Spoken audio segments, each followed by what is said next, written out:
Durante 36 años, desde 1787 hasta 1823, familias adineradas de toda la América colonial enviaron a sus hijos problemáticos al Seminario de San Agustín en Virginia para educación religiosa y corrección espiritual. Ni uno solo de esos jóvenes regresó jamás a casa. Los registros de la Iglesia muestran 247 estudiantes inscritos durante este período, pero 0 graduados como sacerdotes ordenados.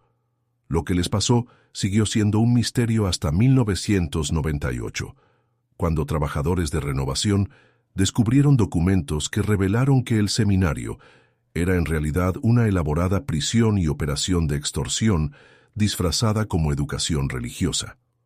Pocos canales se atreven a contar esta historia porque la influencia de la familia Sterling aún corre más profundo de lo que la mayoría se da cuenta. Antes de continuar con la historia del padre Edmund Sterling y su seminario impío, asegúrate de suscribirte a este canal y activar la campana de notificaciones, porque este tipo de contenido es solo para verdaderos investigadores de misterios. Y dinos en los comentarios desde qué estado estás escuchando este relato. La familia Sterling siempre había entendido que el conocimiento era la herencia más peligrosa de todas. Virginia colonial en 1787 era una tierra de vastas plantaciones que cultivaban fortunas de tabaco y familias cuya riqueza dependía de secretos que era mejor dejar enterrados. La región de Tidewater, con su laberinto de ríos y propiedades aisladas, proporcionaba la cobertura perfecta para aquellos que preferían conducir sus negocios lejos de ojos entrometidos. Fue aquí, en el condado de Henrico, donde la familia Sterling se había establecido como pilares tanto del comercio como de la fe. Edmund Sterling, nacido en 1751, era el tercer hijo de un comerciante de tabaco que había hecho su fortuna a través de métodos que la sociedad educada eligió no examinar demasiado de cerca, a diferencia de sus hermanos, que heredaron los negocios legítimos de la familia. Edmund fue dotado con algo mucho más valioso: una comprensión de los rincones más oscuros de la naturaleza humana y una habilidad para explotarlos con precisión quirúrgica. Cuando anunció su intención de establecer un seminario católico en la Virginia protestante, su familia lo vio como un fervor religioso embarazoso.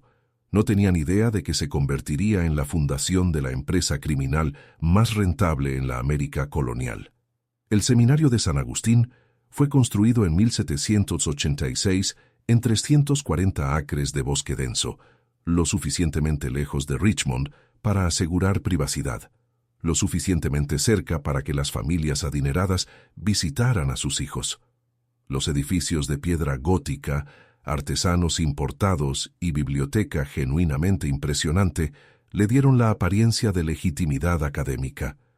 Edmund Sterling, quien había estudiado brevemente en el colegio de William y Mary antes de reclamar una vocación religiosa, se estilizó como el padre Sterling y se rodeó de un pequeño personal de hombres cuyas credenciales pasadas eran tan cuestionables como sus lealtades presentes. La reputación del seminario se extendió rápidamente a través de la red de familias élite de Virginia. Aquí había una institución católica dirigida por un hombre de crianza impecable, ofreciendo educar a jóvenes que habían resultado problemáticos para sus familias, hijos que hacían demasiadas preguntas sobre prácticas comerciales, que habían presenciado cosas que no deberían haber visto, o que poseían información que podría destruir fortunas familiares. El seminario prometía no solo educación, sino discreción, aislamiento y, lo más importante, transformación. Lo que estas familias no se dieron cuenta era que el padre Sterling no tenía intención de educar a sus hijos en teología. Estaba mucho más interesado en educarse a sí mismo sobre los secretos de sus familias, sus tratos comerciales y, más crucialmente, exactamente cuánto pagarían para mantener cierta información enterrada para siempre. Los primeros estudiantes llegaron en la primavera de 1787. 12 jóvenes entre las edades de 16 y 23 años, enviados por familias cuyos nombres aparecían en manifiestos de envío, escrituras de tierra y contratos gubernamentales por toda Virginia y las Carolinas. Cada familia pagó la sustancial cuota de inscripción de 50 sterling, suficiente para construir una casa pequeña, y prometió contribuciones adicionales para el desarrollo espiritual de su hijo. Creían que estaban invirtiendo en discreción y redención. En realidad, estaban financiando su propia destrucción. El otoño de 1789 trajo el primer indicio de que algo en el seminario de San Agustín estaba fundamentalmente mal, aunque tomaría décadas para que alguien juntara el alcance completo de la operación del padre Sterling. Jonathan Whitmore, hijo mayor de un magnate naviero de Charleston, había sido inscrito en el seminario después de descubrir discrepancias en los manifiestos de carga de su padre, discrepancias que sugerían que el negocio familiar incluía más que tabaco y arroz. Cuando octubre llegó y se fue sin la carta acostumbrada a casa, la familia Whitmore despachó a su supervisor de confianza, Thomas Hardwell, para verificar el progreso de su hijo. Lo que Hardwell encontró en San Agustín desafió toda explicación. El seminario parecía estar funcionando normalmente. Podía escuchar el sonido de las oraciones vespertinas flotando desde la capilla, ver luz en las ventanas del salón de estudios, observar las rutinas diarias de una institución religiosa. Pero cuando solicitó ver a Jonathan específicamente, la respuesta del padre Sterling fue peculiar. El joven estaba en retiro espiritual profundo, explicó Sterling, habiendo experimentado un despertar religioso profundo que requería aislamiento completo de preocupaciones mundanas, incluyendo correspondencia familiar. Hardwell, un hombre que había pasado 30 años manejando los asuntos más delicados de la familia Whitmore, reconoció la evasión cuando la escuchó. Solicitó al menos vislumbrar a Jonathan durante las oraciones vespertinas para asegurar a la familia de su bienestar. El padre Sterling accedió, pero con una condición extraña. Hardwell debía observar desde la parte posterior de la capilla, en las sombras, y no debía intentar hacer contacto. Esa noche, mientras el crepúsculo se reunía alrededor de las paredes de piedra de San Agustín, Hardwell se posicionó en el nicho trasero de la capilla. Lo que presenció lo perseguiría por los días restantes de su vida, aunque nunca entendería completamente lo que había visto. Los jóvenes que entraban para las oraciones vespertinas se movían con una uniformidad antinatural, sus rostros portando expresiones de cumplimiento sereno que parecían casi vacías.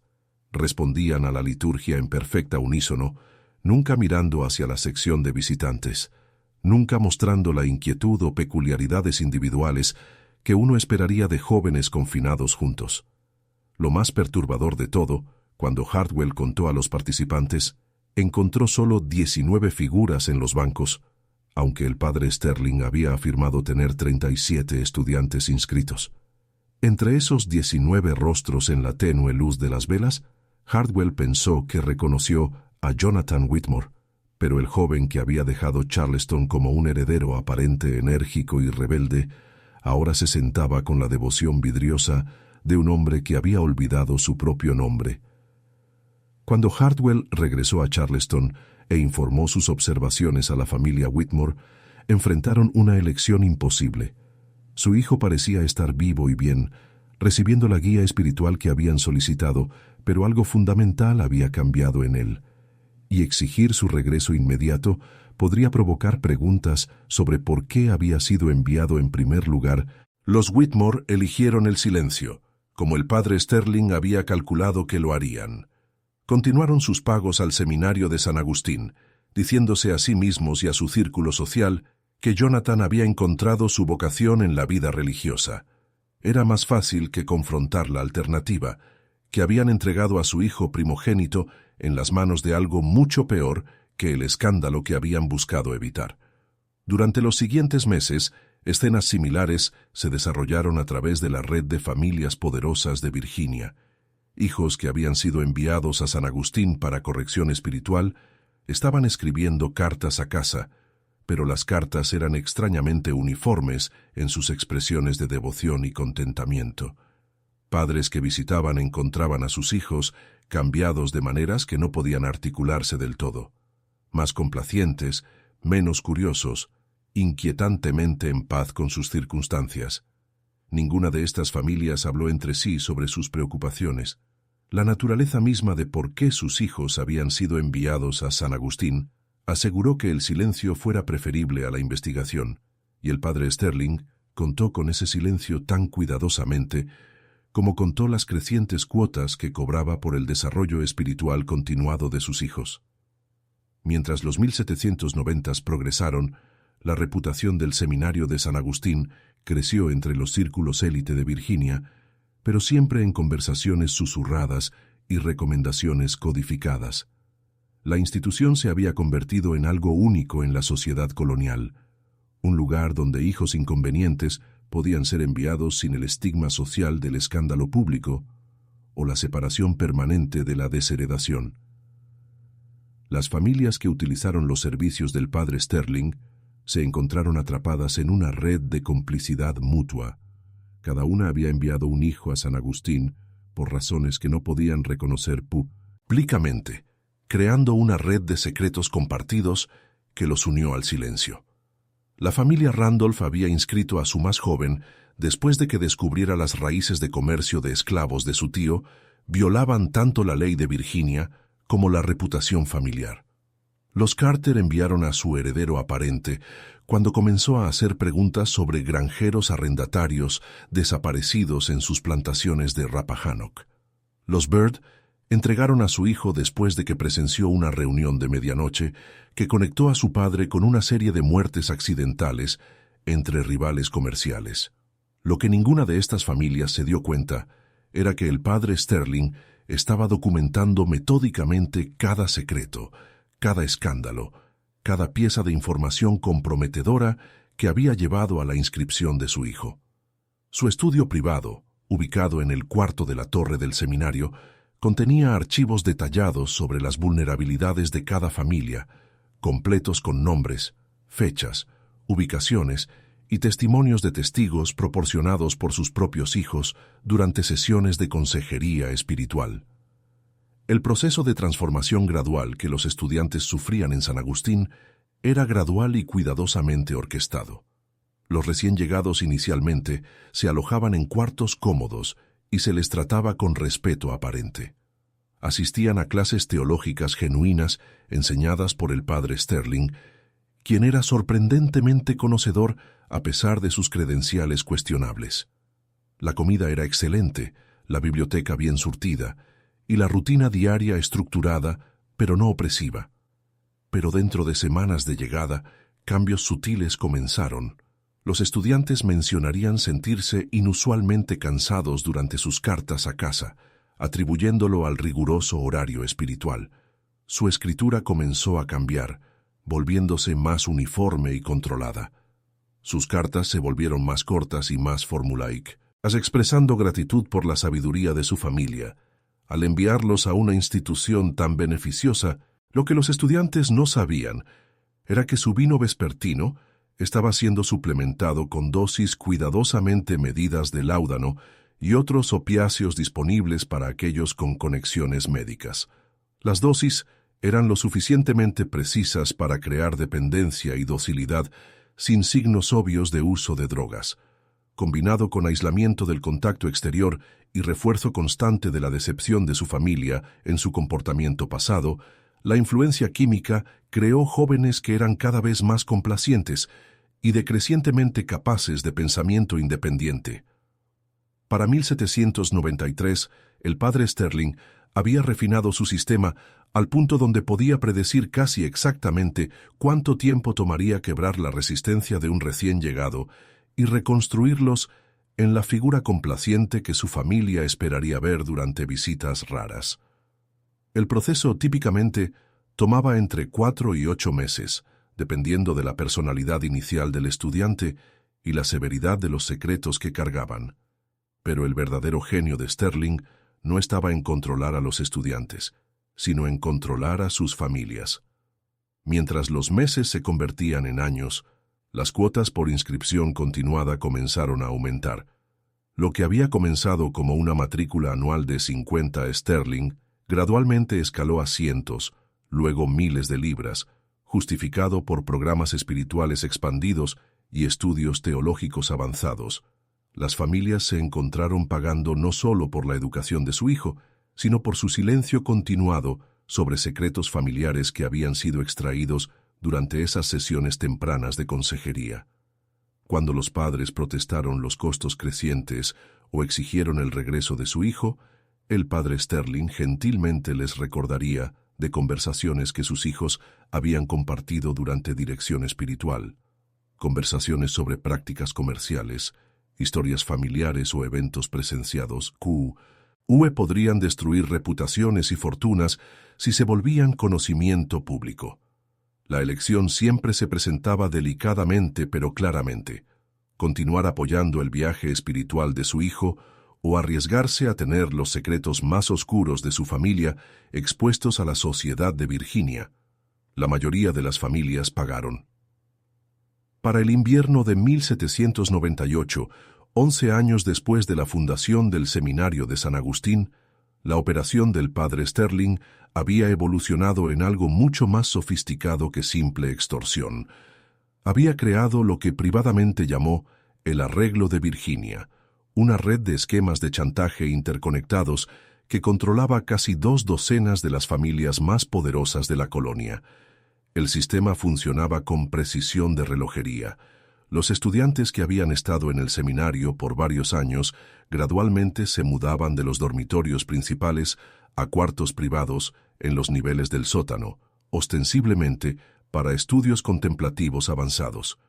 Estos cuartos del sótano, tallados de la piedra caliza natural debajo del edificio, eran lo suficientemente cómodos para evitar signos obvios de prisión, pero estaban asegurados de maneras que hacían el escape imposible. Los estudiantes en estos niveles inferiores raramente aparecían en oraciones públicas ya que su avance espiritual supuestamente había progresado más allá del culto comunal.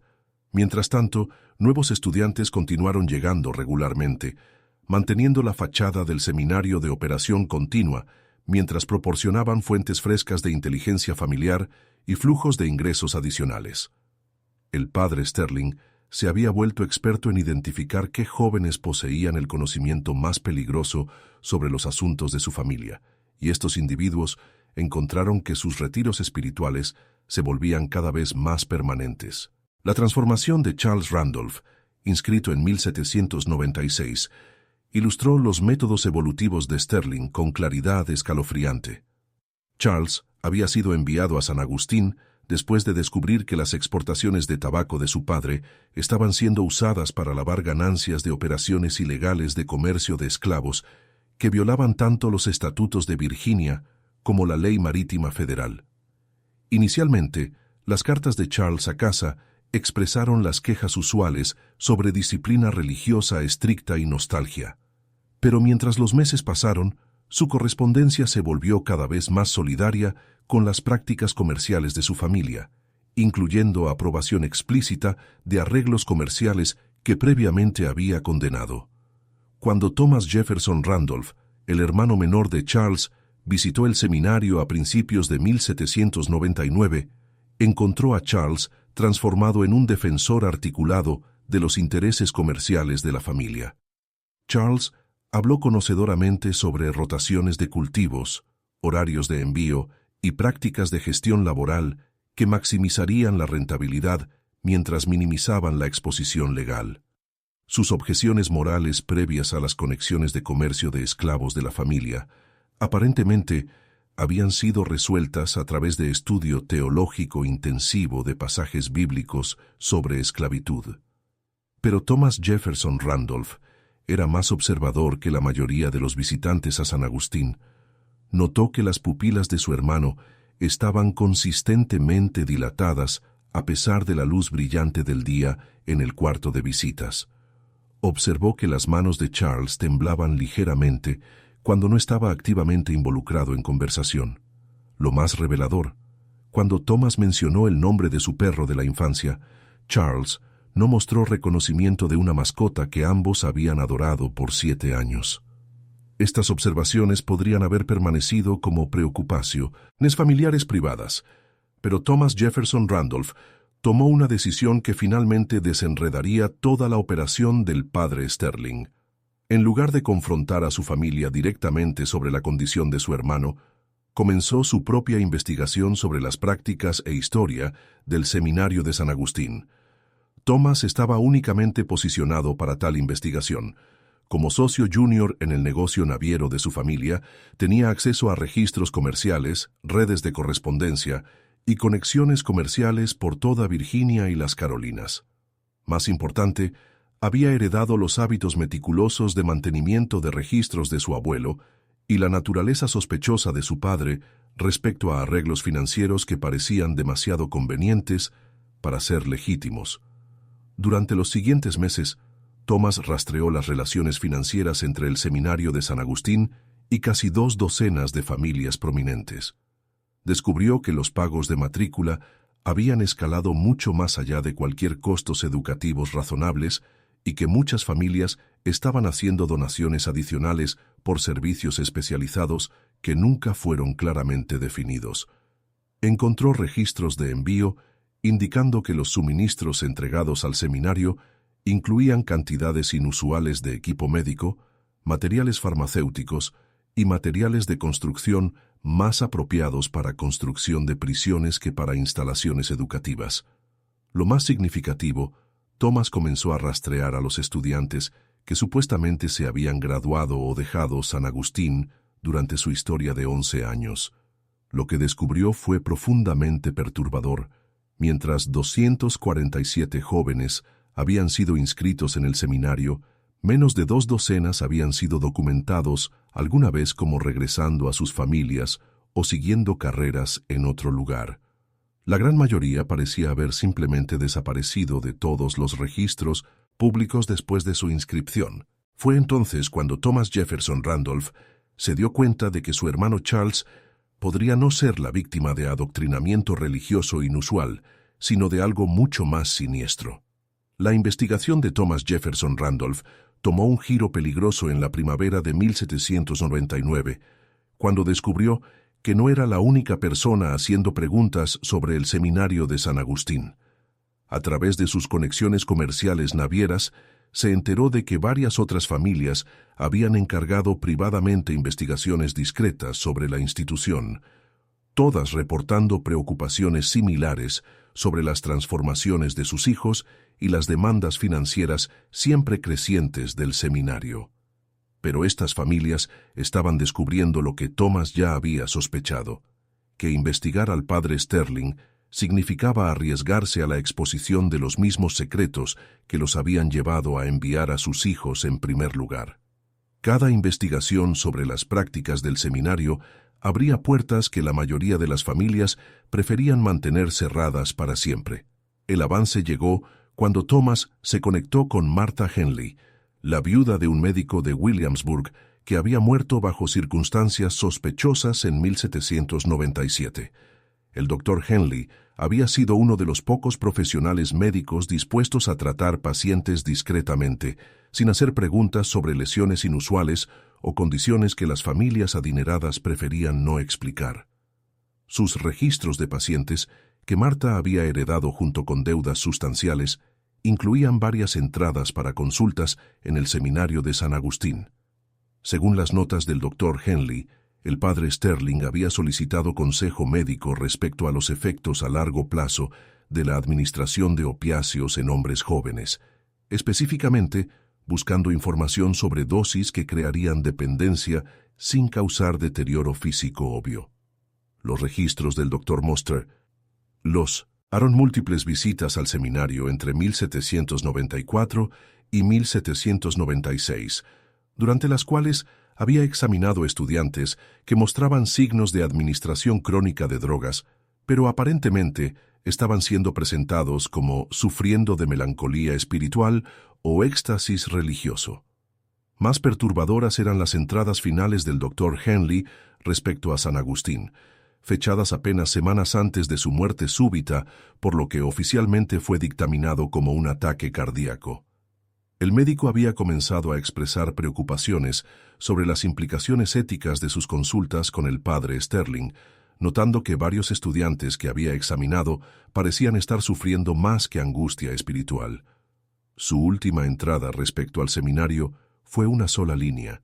El arreglo Sterling representa una violación fundamental tanto de la ética médica como de la dignidad humana. Cuando Thomas Jefferson Randolph compartió los registros del Dr. Henley con Martha, ella reveló que su esposo había estado planeando reportar sus preocupaciones sobre San Agustín a las autoridades coloniales antes de su muerte inesperada. Había sospechado que su fallecimiento estaba conectado a sus crecientes objeciones morales a su trabajo con el padre Sterling, pero había carecido de la evidencia o posición social para seguir una investigación. Juntos, Thomas y Martha comenzaron a desarrollar una estrategia para exponer la verdadera naturaleza del seminario de San Agustín, pero estaban operando bajo severas limitaciones. Cualquier revelación pública destruiría a las familias cuyos hijos estaban prisioneros allí, incluyendo la propia familia de Thomas. Necesitaban encontrar una manera de rescatar a los estudiantes sin exponer los secretos que habían llevado a su prisión. Su solución fue tanto elegante como peligrosa. Thomas usaría su negocio naviero para arreglar un descubrimiento accidental de las actividades ilegales del seminario por parte de las autoridades coloniales, mientras Martha aseguraría que evidencia médica de la condición de los estudiantes estuviera disponible para apoyar la acción legal contra el padre Sterling.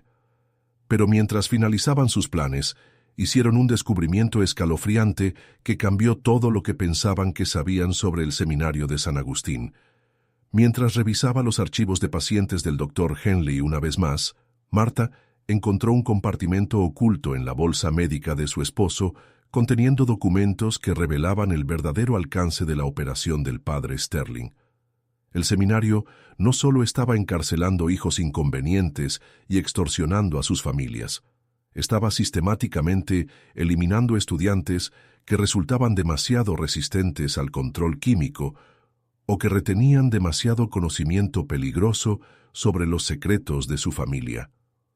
Los documentos incluían dibujos anatómicos detallados y notas médicas describiendo lo que el Dr. Henley llamó accidentes escenificados, diseñados para eliminar estudiantes específicos mientras mantenían negación plausible. El médico aparentemente había sido coaccionado para proporcionar experiencia médica para asesinatos disfrazados como muertes accidentales, suicidios o causas naturales relacionadas con las supuestas aflicciones espirituales de los estudiantes. Entre estos documentos había una lista de nombres, estudiantes que habían sido eliminados durante la historia de 11 años del seminario. La lista incluía 23 nombres, coincidiendo exactamente con el número de certificados de defunción que habían sido emitidos para estudiantes de San Agustín. Pero más aterrador era una segunda lista etiquetada Resolución Pendiente, que incluía 12 nombres de estudiantes actuales, incluyendo Charles Randolph. Thomas Jefferson. Randolph se dio cuenta de que su hermano no solo estaba prisionero en el seminario de San Agustín, estaba programado para ejecución. Justo cuando pensábamos que habíamos visto todo, el horror en las colinas de Virginia se intensifica. Si esta historia te está dando escalofríos, comparte este video con un amigo que ama misterios oscuros. Dale like para apoyar nuestro contenido y no olvides suscribirte para nunca perderte historias como esta. Descubramos juntos qué pasa después en este relato de codicia y corrupción humana.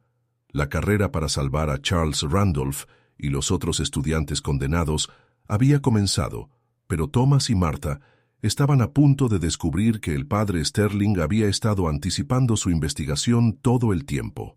En la noche del 17 de mayo de 1799, Thomas Jefferson Randolph y Martha Henley se acercaron al seminario de San Agustín con un plan desesperado para rescatar a los estudiantes prisioneros antes de que el padre Sterling pudiera llevar a cabo su solución final. Lo que descubrieron en las cámaras de piedra caliza debajo del seminario perseguiría a los sobrevivientes por el resto de sus vidas y revelaría el verdadero alcance de una de las empresas criminales más sistemáticas de la América colonial. Los niveles del sótano de San Agustín contenían no solo celdas de detención para estudiantes actuales, sino una instalación médica completamente equipada donde el Dr. Henley había sido forzado a participar en lo que el padre Sterling llamó intervenciones espirituales. Los suministros farmacéuticos que Thomas había rastreado a través de registros de envío estaban siendo usados no solo para controlar estudiantes vivos, sino para escenificar muertes convincentes para aquellos que ya no podían ser mantenidos de manera segura. Charles Randolph fue encontrado en la etapa final del proceso de eliminación del padre Sterling, fuertemente sedado con opiáceos y mostrando signos de envenenamiento sistemático, diseñado para imitar los síntomas de consunción. Según las gráficas médicas que Marta encontró, estaba programado para morir de falla respiratoria dentro de la semana, con su muerte siendo reportada a su familia como el resultado trágico de agotamiento espiritual combinado con constitución débil. Pero Charles no fue el descubrimiento más horroroso en las cámaras subterráneas del seminario. En una sección del sótano que parecía ser el estudio privado del padre Sterling, Thomas y Marta encontraron registros detallados de todo el arreglo de Virginia, abarcando 12 años de operación. Los archivos contenían no solo información sobre estudiantes actuales y sus familias, sino documentación comprensiva de la expansión sistemática del padre Sterling por toda la sociedad colonial. La operación había crecido mucho más allá de simple extorsión de familias adineradas. El padre Sterling había usado la inteligencia recopilada de estudiantes prisioneros para manipular tratos comerciales, nombramientos políticos y procedimientos legales por toda Virginia y colonias vecinas. Tenía documentación de violaciones de comercio de esclavos, esquemas de evasión de impuestos, tratos fraudulentos de tierra y corrupción política, involucrando docenas de familias prominentes, jueces y oficiales coloniales. Más escalofriante fue el descubrimiento de que el padre Sterling había estado vendiendo algo de esta información a agentes británicos operando en las colonias, efectivamente convirtiendo el seminario de San Agustín en un centro de espionaje contra intereses comerciales y políticos americanos. Las cuotas pagadas por familias por la educación de su hijo habían sido suplementadas por pagos sustanciales de servicios de Intel y agencia británicos, buscando información comprometedora sobre el liderazgo colonial. Pero la revelación más devastadora estaba contenida en la correspondencia personal del padre Sterling con sus contactos británicos. Las cartas revelaron que toda la operación del seminario fue diseñada no solo para ganancia, sino como parte de un esfuerzo sistemático para desestabilizar la sociedad colonial, comprometiendo y controlando familias influyentes. Los británicos habían estado financiando el seminario de San Agustín como parte de su estrategia para mantener influencia sobre el comercio y política americanos, incluso mientras movimientos de independencia colonial estaban creciendo. Los estudiantes prisioneros en el sótano no eran solo víctimas de escándalos familiares individuales, eran víctimas en un conflicto más grande entre intereses imperiales competidores, sacrificados para mantener ventajas de inteligencia británica sobre la sociedad colonial. Cuando Thomas y Marta intentaron evacuar a los estudiantes sobrevivientes, descubrieron que el padre Sterling había estado preparado para exactamente esta posibilidad. El personal del seminario, que había parecido ser simples instructores religiosos, eran en realidad guardias armados con entrenamiento militar. El edificio mismo había sido diseñado como una fortaleza con múltiples niveles de seguridad y armas ocultas por toda la instalación. La confrontación que siguió reveló la verdadera naturaleza del padre Sterling como ni fanático religioso ni simple criminal, sino como un operativo de inteligencia sofisticado que había usado autoridad religiosa y desesperación familiar para crear una de las redes de espionaje más efectivas en la América colonial. «Entiende», le dijo el padre Sterling a Thomas mientras hombres armados rodearon el grupo de rescate, que exponer esta operación significa destruir cada familia cuyos secretos hemos documentado. Las violaciones de comercio de esclavos de tu propia familia solas resultarían en procesamiento criminal, ruina financiera y desgracia social que seguiría a tus descendientes por generación. Gesticuló hacia los archivos, conteniendo documentación de las actividades ilegales de la familia Randolph. Tu hermano Charles posee conocimiento detallado de manifiestos de envío, arreglos financieros y relaciones comerciales que podrían destruir no solo a tu familia, sino a docenas de otras por toda la red comercial de Virginia. Su existencia continuada representa un riesgo inaceptable para operaciones que benefician los intereses de la corona en mantener estabilidad colonial. Thomas se dio cuenta de que el padre Sterling no solo estaba amenazando familias individuales, estaba amenazando exponer una red de corrupción que desestabilizaría toda la estructura social y económica de Virginia. La elección no era entre salvar a su hermano y proteger la reputación de su familia, era entre preservar la fachada de legitimidad de la sociedad colonial y revelar la corrupción sistemática que hacía funcionar esa sociedad. La elección es simple, continuó Sterling. Permite que completemos nuestros arreglos con los estudiantes actualmente en residencia y los secretos de su familia permanecen protegidos. Intenta interferir con nuestra operación y liberamos documentación que destruirá la reputación y estabilidad financiera de cada familia prominente en Virginia. Pero Thomas Jefferson Randolph había pasado meses preparándose para exactamente esta confrontación y no había venido al seminario de San Agustín solo.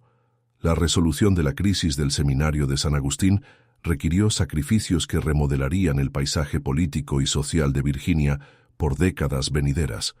Los meses de investigación de Thomas Jefferson Randolph lo habían llevado a una conclusión que el padre Sterling nunca había anticipado, que la única manera de destruir la operación del seminario era exponer la misma corrupción que fue diseñada para explotar y proteger.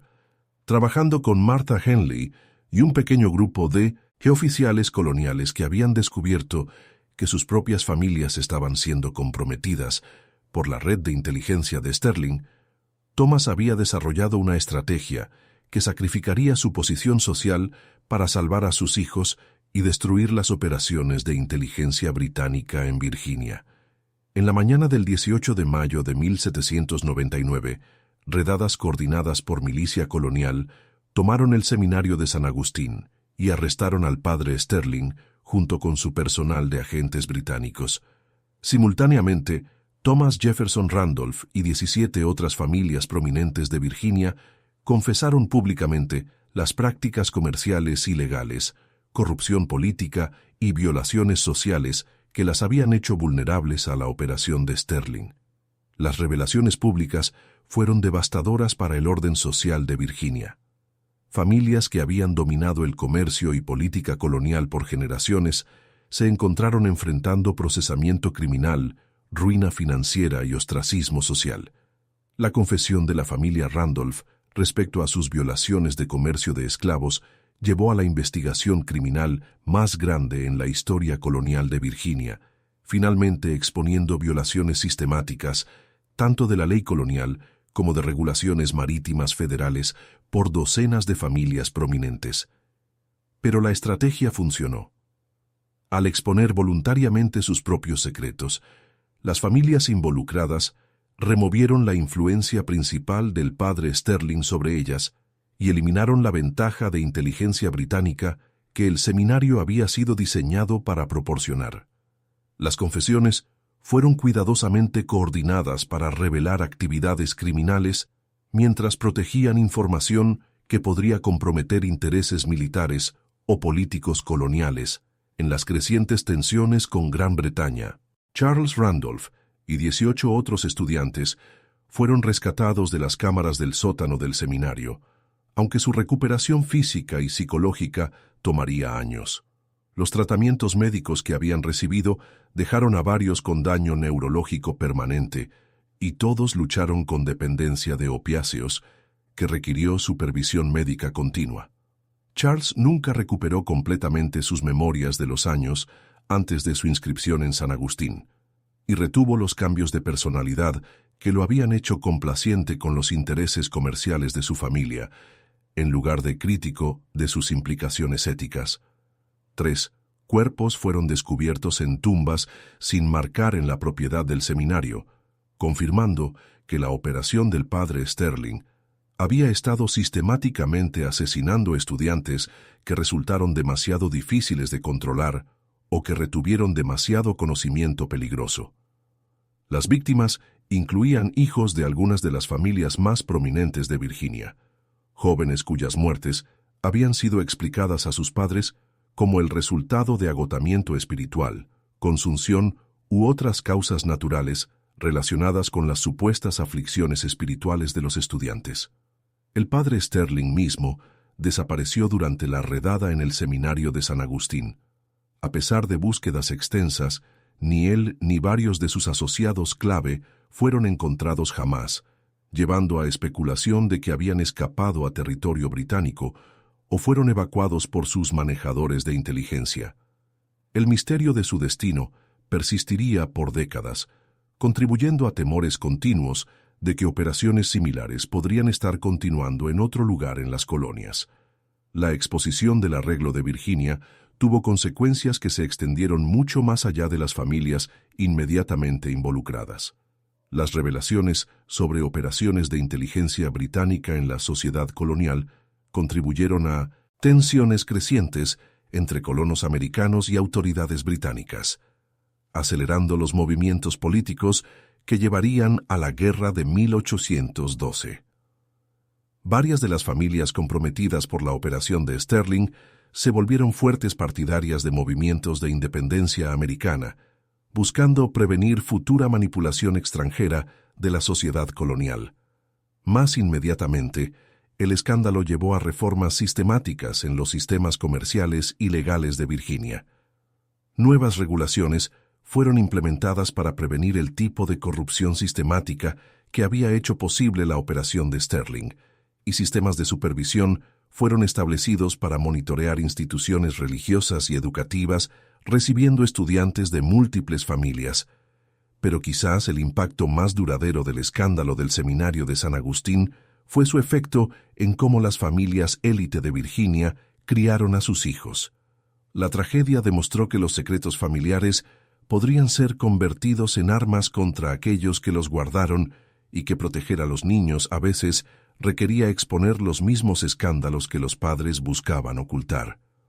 Thomas Jefferson Randolph nunca se recuperó completamente de la experiencia de descubrir que el éxito comercial de su familia había sido construido sobre actividad criminal sistemática y que su hermano había sido sacrificado para proteger esos crímenes. Aunque Charles sobrevivió su prisión, la relación entre los hermanos fue cambiada para siempre por el conocimiento de lo que su familia había estado dispuesta a sacrificar para mantener su posición social. Las ruinas del seminario de San Agustín permanecieron vacías por casi 50 años después del escándalo, con residentes locales reportando sonidos extraños y luces inexplicadas en los edificios abandonados. Cuando la propiedad fue finalmente comprada para desarrollo en 1847, trabajadores descubrieron cámaras subterráneas adicionales que no habían sido encontradas durante la investigación original, junto con documentos sugiriendo que la operación de Sterling había sido aún más grande y más sistemática de lo que se entendía previamente. Este misterio nos muestra cómo la búsqueda de respetabilidad social y éxito financiero puede corromper incluso los lazos más fundamentales de lealtad familiar y fe religiosa. Cuando las familias se vuelven dispuestas a sacrificar a sus propios hijos para proteger sus secretos, crean vulnerabilidades que pueden ser explotadas por aquellos que entienden que la desesperación hace a las personas capaces de casi cualquier cosa. ¿Qué piensas de esta historia? ¿Crees que todo fue revelado sobre la operación de la familia Sterling o podrían haber otros secretos aún ocultos en las colinas de Virginia? Deja tu comentario abajo. Si disfrutaste este relato y quieres más historias de horror como esta, suscríbete, activa la campana de notificaciones y comparte con alguien que ama misterios. La oscuridad de la codicia humana corre más profundo de lo que la mayoría de la gente se da cuenta, y solo las almas más valientes se atreven a explorar sus profundidades. Nos vemos en el próximo video, donde descubriremos otro relato que muestra hasta dónde llegará la gente cuando el dinero y la reputación están en juego.